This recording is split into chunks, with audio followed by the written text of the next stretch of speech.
Picture this: the lights of Jacksonville burning brighter than ever, the media swarming like sharks, and fans holding their breath as whispers spread like wildfire. At the center of it all, Travis Hunter.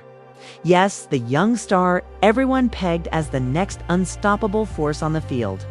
But now, just weeks into practice, shocking reports are surfacing that he might not be living up to the hype. And let me tell you, this isn't your ordinary rookie struggle story. This is betrayal, accusations, and drama exploding in real time.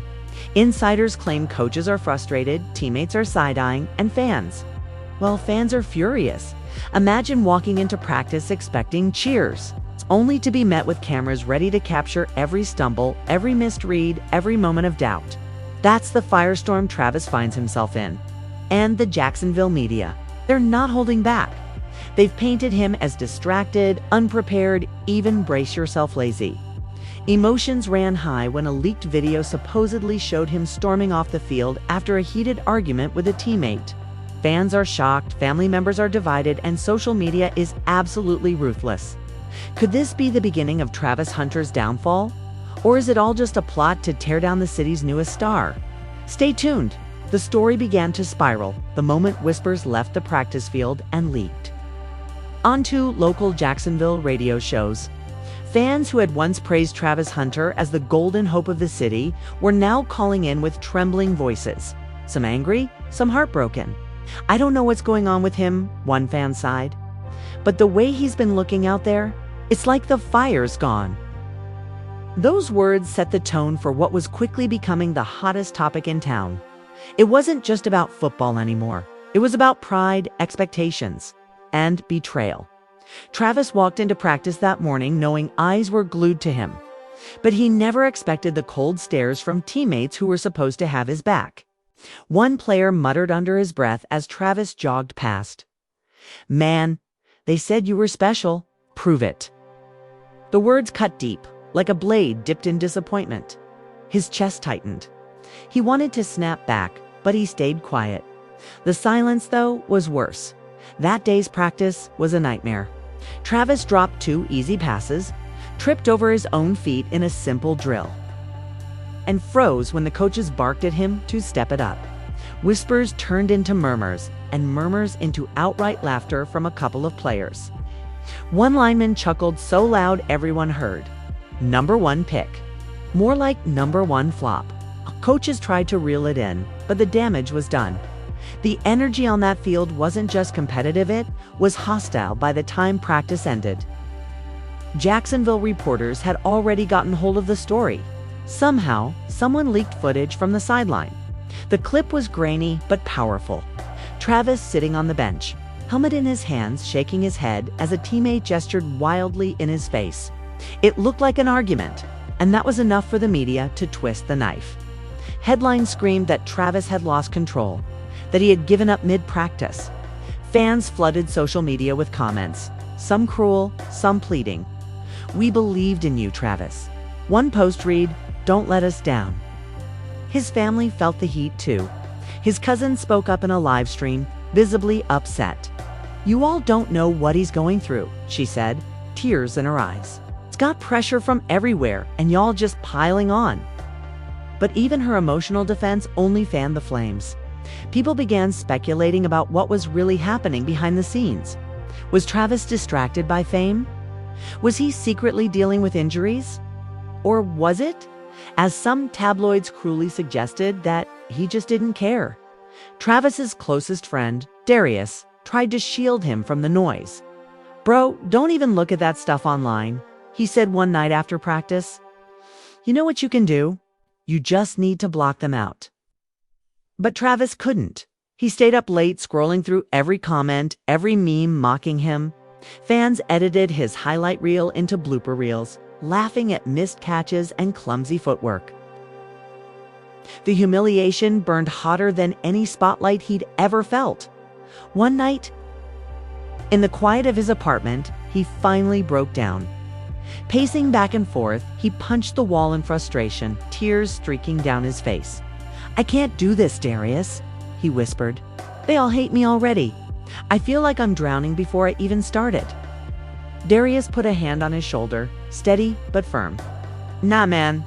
They want you to believe that. They want you broken. But this is where you show who you really are. The next day, things got even messier. During warm-ups, Travis and a veteran wide receiver named Malcolm got into it. Malcolm, known for his fiery temper, shouted across the field, "You think this league is a joke? You think you can just walk in here on talent alone? You're soft, Travis." The entire squad froze, eyes darting back and forth like they were watching a heavyweight fight about to break out. Travis snapped back, his voice shaking but loud enough to be heard. "Say that again? You don't know me. You don't know what I've been through." Malcolm stepped closer, chest out, practically daring Travis to swing. Coaches rushed in, pulling them apart, but the damage was already done. Another camera captured the altercation, and by evening, the clip had gone viral. Hashtags exploded. Hashtag Travis vs. Jacksonville. Hashtag practice fight. Hashtag fallen star. The local talk shows had a field day. One radio host laughed on air. "We wanted fireworks from Travis Hunter, but not like this. This is chaos." The locker room's already divided, and it's only week 2. Another analyst chimed in. "I don't know if he can come back from this. It's not just about talent now. It's about trust. And right now, it looks like he's losing his teammates." What hurt Travis the most wasn't the fans, or even the media, it was the silence from his family. His mother, who had always been his rock, hadn't called in days. He finally rang her late at night, his voice trembling. "Mom, do you believe in me?" he asked. There was a long pause on the line before she replied softly, "Baby, I always believe in you. But you've got to believe in yourself first. I can't fight this battle for you." Her words sank deep, but instead of lifting him, they left him more unsettled. He felt abandoned, like even his own family was pulling away. The following practice, cameras swarmed the field, waiting for another meltdown. Every step Travis took was scrutinized. Every pass he caught or dropped met with cheers or groans from the sidelines. At one point, a reporter shouted from beyond the fence, "Travis, are you quitting on Jacksonville?" The words rang in his ears like a curse. He clenched his fists, jaw tight, but said nothing. Later that evening, in a team meeting, the head coach addressed the elephant in the room. "We can't have this drama tearing us apart," he said sternly. "Travis, you need to get your head straight. We brought you here for a reason. But if you can't handle the pressure, this city will eat you alive." The whole room went silent. Teammates stared at Travis, some with pity, others with contempt. The weight on his shoulders grew heavier. Travis sat in the back of that meeting room, eyes locked on the floor, heart pounding. He knew the truth. The city wasn't just waiting for him to succeed, it was waiting for him to fail. And unless something changed soon, he was about to give them exactly what they wanted. That night, after everyone left, he stayed behind in the empty locker room. The silence was suffocating, broken only by the hum of the fluorescent lights. Staring at his reflection in the metal of his locker, he whispered to himself, "I can't let them win. I can't." But even as he said it, doubt clawed at him louder than the silence, louder than the cheers he once dreamed of. And just when he thought things couldn't get any worse, a new rumor started circulating online. That the team's front office was already considering benching him for the upcoming game. Fans were stunned, players whispered, and Travis. He was left to wonder if this was the beginning of the end. The rumor of Travis being benched spread like wildfire across Jacksonville. It was everywhere on morning radio, in neighborhood barbershops, at gas stations where fans argued heatedly over whether the young star was finished before he ever started. One fan outside a local diner told a reporter, "We wanted a savior, not another drama-filled distraction. If he's really benched, then maybe he ain't cut out for this." Those words, replayed over and over on TV, cut through Travis's spirit like glass. Inside the locker room, the tension reached a breaking point. Teammates who once offered words of encouragement now kept their distance. A small circle of players huddled near the corner, whispering and laughing whenever Travis walked by. One voice was caught on a hot mic. "Dude's already washed. Imagine that. It wasn't just rivalry anymore, it was a mutiny. An invisible wall built between him and the rest of the team. The confrontation that everyone had been waiting for finally exploded. After a sloppy practice where Travis missed his assignment and cost his squad a scrimmage touchdown, Malcolm, the veteran receiver, lost it. "You embarrassed us again," he shouted, his voice echoing off the field. "We bust our tails every day, and you stroll around like a superstar who doesn't have to prove nothing." The whole field froze. Travis, chest heaving, glared back. "I never asked for this circus," he spat. "Y'all turned on me before I even had a chance." Malcolm barked back, "No, man. You turned on us the second you believed your own hype." Coaches rushed in to separate them again, but the exchange was already caught on multiple phones. Within an hour, the clip went viral. Hashtags trended once more.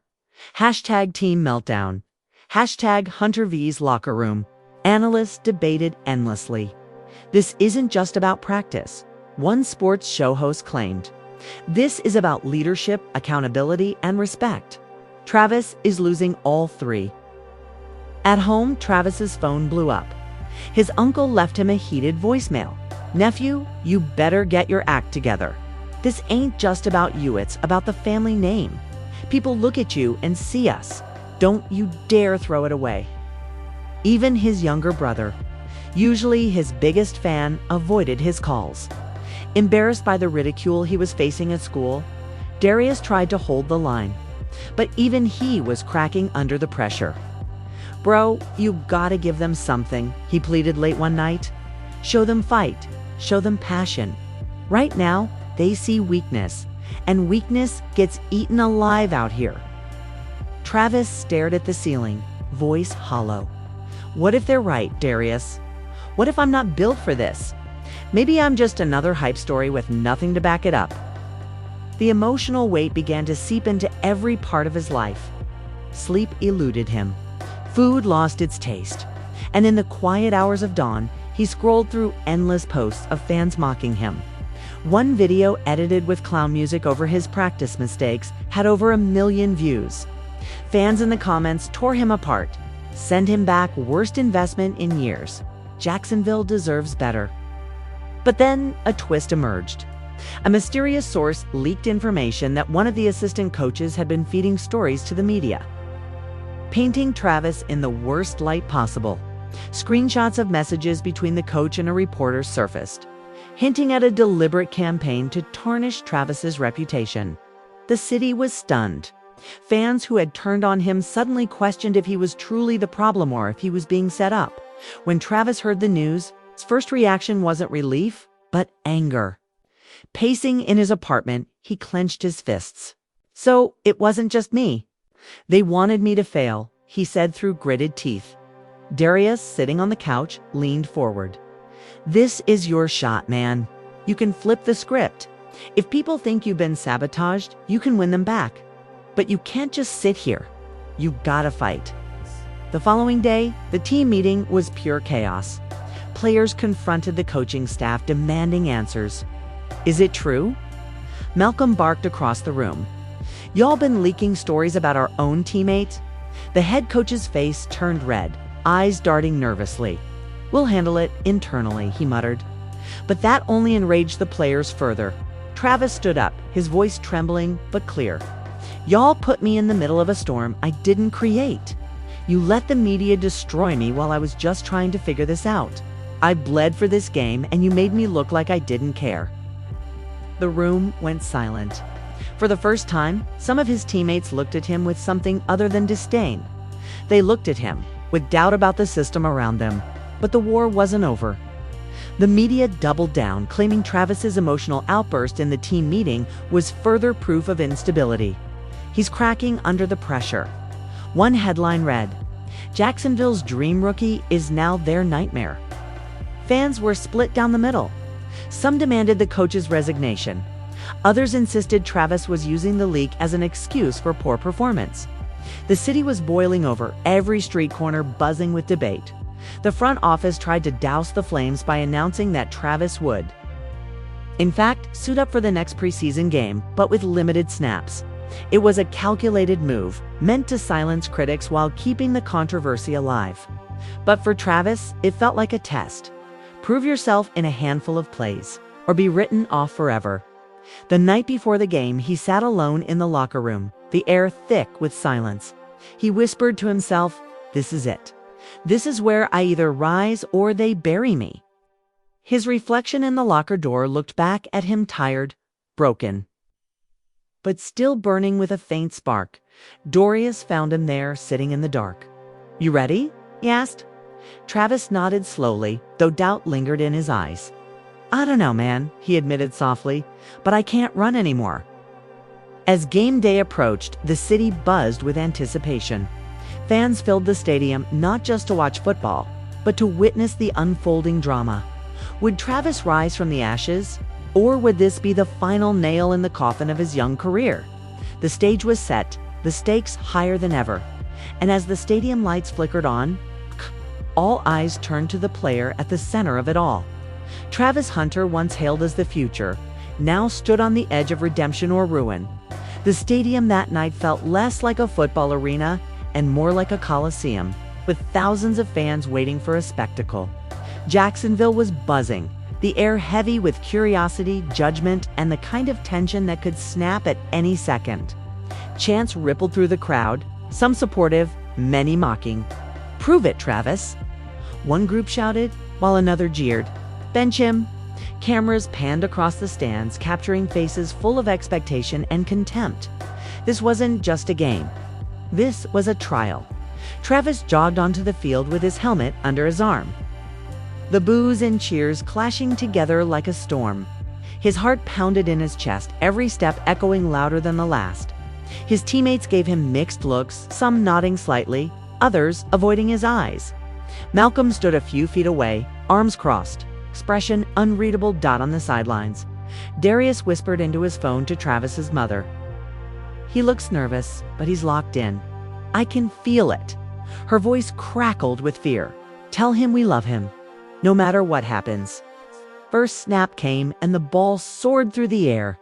Travis lined up against a seasoned cornerback, darted forward. But the timing was off. The ball slipped past his fingertips. The crowd erupted in groans and laughter. "Same old Travis," someone shouted from the stands. He clenched his jaw, trying not to let the noise consume him. The next few plays didn't go much better. A misstep here, a sloppy route there, and soon whispers of disaster spread through the stadium. The commentators didn't hold back either. "He looks lost," one remarked. This is not the debut fans were hoping for. But then came the turning point. Late in the second quarter, with the offense sputtering, the quarterback decided to take a risk. He locked eyes with Travis, as if silently saying, "This is your moment." The snap came, the ball launched, and Travis sprinted like his life depended on it. Time seemed to slow. The crowd held its breath. This time, he didn't stumble. He leaped into the air, snatched the ball cleanly, and landed hard but steady. The stadium erupted. Cheers thundered through the air as fans who moments earlier mocked him now screamed his name. Travis. Travis. Travis, for the first time in weeks, he felt the rush of belonging again. Darius jumped from his seat, pumping his fists. "That's my brother," he yelled, but the drama wasn't over. After the catch, Malcolm stormed up to Travis on the sideline. "Don't think one play makes you a star," he growled. "You've got to earn it every single down." Instead of backing down, Travis stared him dead in the eye. "Then watch me." It was a small exchange, but it sent shockwaves through the locker room dynamic. By halftime, the city was buzzing again, social media ablaze with clips of the catch. "He's back," some fans proclaimed. Maybe we doubted him too soon. But others weren't convinced. One play doesn't erase weeks of drama. A viral tweet read, "Don't get fooled." In the locker room, tension lingered. The coach paced back and forth, glaring at Travis. "Good catch," he said flatly, "but don't let it get to your head. You've got a long way to go." Travis nodded, sweat dripping from his forehead. Deep inside, though, a flame had reignited. The second half brought more challenges. Defenders targeted him, shoving, taunting, doing everything they could to shake him. At one point, after a hard hit, he stayed on the ground longer than usual. Fans gasped, fearing injury, while the media cameras zoomed in mercilessly. Darius clutched his head in the stands. "Get up, Travis, get up." Finally, Travis rose, limping slightly, but waving off the trainers. The stadium erupted in applause at his resilience. Then came the jaw-dropping twist. In the fourth quarter, with the game tight and tensions sky high, Travis caught another pass and broke free down the sideline. As he sprinted, a defender lunged, grabbing his jersey. In the chaos, Travis shoved the defender away with raw aggression, almost sending him tumbling to the turf. The crowd gasped, then roared. But referees weren't impressed. A yellow flag hit the field. Unsportsmanlike conduct, number 12. Boos poured in, half directed at the refs, half at Travis. His face burned with frustration as he shouted, "He was holding me." Malcolm stormed up again, pointing in his face. "This is what I'm talking about. You can't control yourself." The sideline turned into a shouting match, cameras catching every second dot. The media pounced instantly. Travis shows flashes of brilliance, one commentator noted, but his temper may be his downfall. Back in the locker room after the game, the team sat in silence. They had lost by a narrow margin and emotions were raw. Malcolm finally broke the silence, slamming his locker. "We can't keep doing this circus. Either you're with us or you're against us." All eyes turned to Travis, waiting for his response. He took a deep breath, his voice steady. "I'm not here to fight my own team. I'm here to fight for this city. Y'all can doubt me, you can hate me, but I'm not going anywhere." The words hung in the air. Some players nodded, others scoffed, but no one could deny the fire in his tone. After the game, fans swarmed online to debate. Some defended him passionately. He showed heart out there. Give the man a chance. Others tore him apart. One decent game doesn't fix weeks of garbage. His mother finally called that night. "Baby," she said softly, "I saw the game. I saw you fight. That's the Travis I know." Her words cracked something open inside him, tears streaming down his face as he whispered, "I needed to hear that, Mom. I really did." But just when he thought things might be turning around, the biggest bombshell yet dropped. A leaked recording surfaced of a heated private conversation between two front office executives. In the recording, one voice sneered, "If he doesn't clean up fast, we'll trade him. Let the media eat him alive first." The city exploded. Fans were outraged. Was the organization sabotaging their own player? Was this all bigger than Travis's mistakes? The controversy hit a fever pitch, and once again, Travis's name was on every headline, every tweet, every whispered conversation in Jacksonville.s. He scrolled through the chaos on his phone, his hands shook. Darius grabbed the device from him. "Don't read it, man. They're trying to break you." But Travis couldn't unhear the words from that recording. "Trade him. Let the media eat him alive," he whispered to himself. "They really want me gone." And as the city erupted in fury, as teammates wrestled with loyalty and betrayal, as his family tried to shield him from the storm, Travis realized one thing. This wasn't just about football anymore. This was about survival in a world determined to see him fail. The leaked recording sent Jacksonville into chaos. Sports bars that usually roared with playful debates turned into battlegrounds. Voices raised as fans argued over who was really to blame. "It's the front office." One fan shouted over the clinking of glasses. "They set Travis up from the start." Another fired back, "Nah, he brought this on himself. If he played better, they wouldn't even be talking about trading him." The city was divided straight down the middle, every corner pulsing with tension. Travis, meanwhile, sat in his apartment with the curtains drawn, drowning in the noise of betrayal. Darius paced back and forth, fury written all over his face. "They don't care about you, bro. They're using you like a pawn, like you're disposable. You can't let them win." But Travis just stared at the floor, voice low and broken. They want me gone. They never wanted me here. Maybe I should just walk away before they throw me out. His phone buzzed with a text from his mother. Don't give them the satisfaction. Stand tall. Those words hit him harder than any tackle ever could. The next day, practice was a war zone. Reporters swarmed outside the gates, cameras flashing, microphones shoved at every player. One reporter yelled, "Travis, are you being pushed out? Do you even want to be here anymore?" His lips tightened, but he said nothing. Inside the facility, the tension was unbearable. Malcolm, who had been his harshest critic, surprised everyone by stepping up. "Look," he said during a team huddle, "this ain't about the media or the front office. It's about us. Either we let them tear us apart or we fight together." His words shocked Travis, who expected more venom, not solidarity, but not everyone agreed. A group of players muttered in the corner, clearly unconvinced. "Nah, man, he's too much drama. We can't win with that."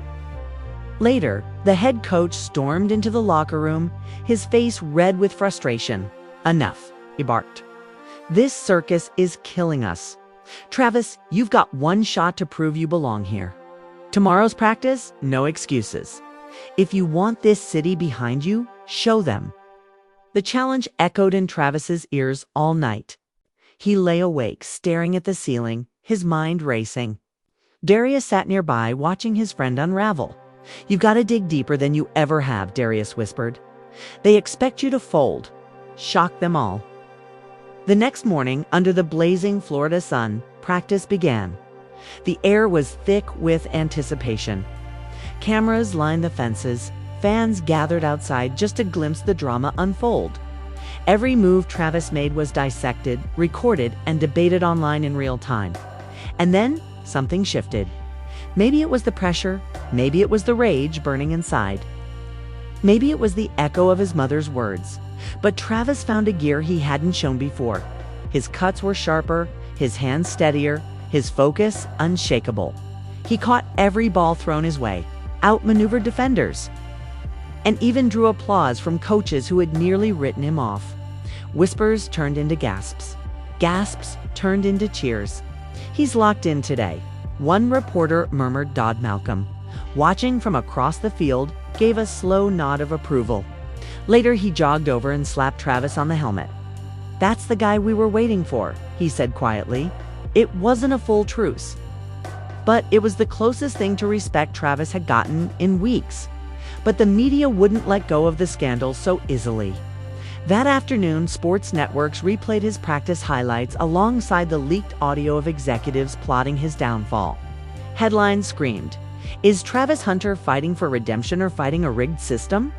Fans flooded social media with support this time, rallying around him.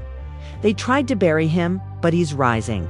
One post read, "Gaining thousands of shares, the front office, feeling the heat, scrambled to do damage control." One executive held a press conference, dismissing the leaked recording as taken out of context. But the fans weren't buying it. They booed loudly, chanting Travis's name instead. The city was no longer just judging him, they were starting to see him as the underdog, battling against the powers above. His family, too, rallied around him. His younger brother, who had been avoiding calls, finally posted a video online. "That's my big bro out there. Y'all can say what you want, but he's still standing. That's more than most of you could do." The video went viral, flooding Travis's feed with encouragement. Yet behind the smiles and support, Travis knew the storm wasn't over. Rumors of a trade still loomed. Whispers of betrayal still lingered in the hallways of the facility. But something inside him had changed. He no longer wanted to run from the noise. He wanted to face it head on. One night after another grueling practice, he gathered his teammates in the locker room. "I know I've messed up," he admitted, voice steady but emotional. "I know I gave y'all reasons to doubt me. But this city, this team, might want to fight for it. I'm not here to quit. I'm here to win with you." The room fell silent. Then, slowly, one player clapped. Another followed. Soon, the room erupted in applause, a sound that shook the walls. The tide had turned, but the drama didn't end there. The very next morning, a breaking news alert flashed across every screen. Jacksonville ownership to investigate front office leaks amid player controversy. The story had blown beyond Travis' seat, was now a full-blown organizational scandal. Fans poured into the streets with signs reading "Stand with Travis and fix the system." Signs reading "Stand with Travis and fix the system." Travis, once vilified, was suddenly at the center of a revolution. He had gone from villain to symbol, from scapegoat to fighter. But deep down he wondered how long it would last. Was the city's love real, or was it just another chapter in the endless drama of professional sports? As he sat alone in the quiet of the locker room, helmet resting beside him, he whispered to himself, "They tried to break me, but I'm still here." His reflection in the metal locker looked back at him, a fallen star, not a savior, but a survivor caught in the eye of a storm that wasn't finished yet. And somewhere beyond those locker room walls, Jacksonville buzzed with one question. Was this truly the redemption of Travis Hunter, or just the calm before the next eruption? And there you have it, the whirlwind saga of Travis Hunter.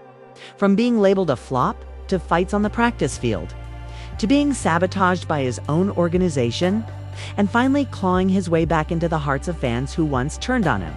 But even after all the drama, all the betrayals, and all the tears, one thing remains clear. This story is far from over. The front office is under investigation, the locker room is still divided, and Travis stands at a crossroads between redemption and ruin. Will he continue to silence his critics and rise to the occasion?